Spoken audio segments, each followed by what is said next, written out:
Welcome to Adulting with Joyce Pring. Watch the full video of this episode on my channel, www.youtube.com/JoycePringTV.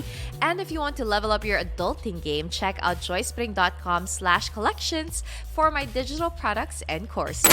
Okay, for the next point, heal yourself and take personal responsibility for the argument that just happened. I know this may be taboo for a lot of people, but may kasalanan ka rin dun sa argument na yon. It takes two to tango, ika nga. And I think one of the things that we often overlook is our responsibility in the argument that just happened and the role that self-healing, that self-awareness takes in any relationship. You know, it's so important to, okay, I don't like the term self healing because I really believe that healing comes from the Lord, it comes from our personal efforts as well.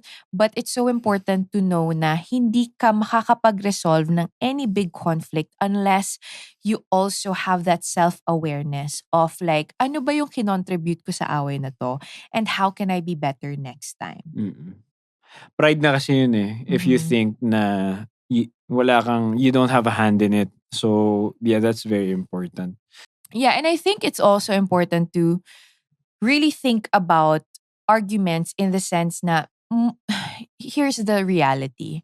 Whenever you argue with someone, especially someone that you love, your first instinct is to place blame. You blame the other person. Like, ganito ka kasi. Ito kasi yung issue ko sa'yo.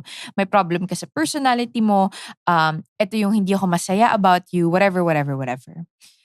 But in reality, if we just take into account everything that we've also contributed in the argument and in the conflict, we'll realize na, okay, ang dami ko rin palang issues. Ang dami ko rin palang mali kung kaya kami nag-away ng ganun.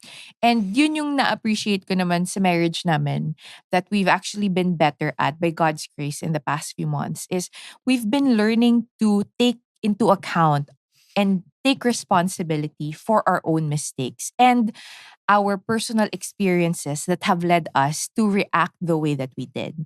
So for example, that looks like Juancho taking responsibility na, I could have just responded better. I was being highly emotional.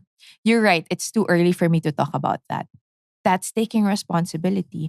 Or me taking responsibility, you're right, I'm just not gentle enough. You're right, I'm being impatient. You're right, I was being disrespectful and I was being hurtful. And when we take responsibility for our own actions and our hand in conflict, not only do we help ourselves grow, but we also help the other person realize na, hey, my partner loves me so much that they're willing to grow as a person, that they're willing to take into account ano ba yung mga bagay that I can still improve on and work on. So take responsibility and try to do your own healing. Allow God to heal you as well. And don't just put the responsibility of making conflict resolution better on the other person.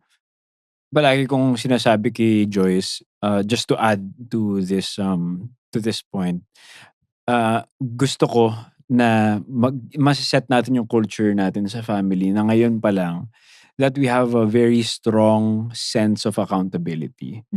Na not only sa ating dalawa, but also yung mga Children bata. natin, yeah. Mga bata natin or sa kids natin towards us and us towards them. Mhm. And that's very important. Pina-practice yun sa sa CCF eh. There are retreats that they do in CCF na parang sasabihin mo sa parent mo yung mga hurt mo Mhm. towards them, and also syempre yung parents towards the children. Na how does that look like? May isa akong friend. Syempre hindi pa applicable sa amin ngayon kasi hindi naman masasabi ni Liam, 'di ba? But how in my mind, it goes something like I'd talk to Liam.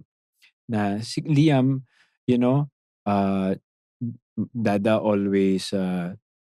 is always trying to guide you, X, Y, and Z. And if there's something that you notice sa akin, if there's something that you notice sa akin, please feel free to communicate that to me. And try your best to let me know if there's something that I'm doing wrong Yeah, and if in ever your there's something that's perspective hurting or you. hurting you, so that I can also take accountability. I will not be 'di ba sa perspective ng mga parents, more often than not, na syempre iisipin natin na mas nakakaalam kami sa inyo, what are you talking about, ganyan ganyan.